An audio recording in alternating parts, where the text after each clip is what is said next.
This is a hydraulic fastener insertion machine with automatic feeding.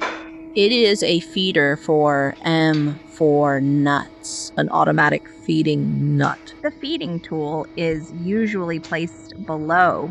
And this is our feeding container. Okay.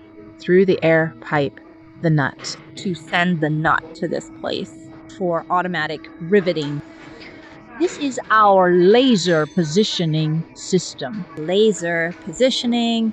And here, there is a device to protect fingers, to prevent hand compression when this probe, this riveting head, when it recognizes the non-metallic material below, it will automatically rebound to protect our fingers.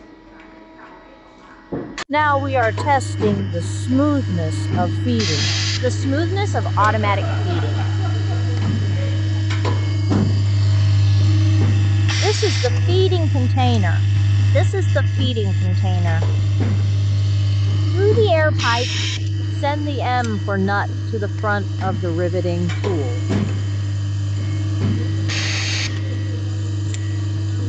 The feeding is very smooth.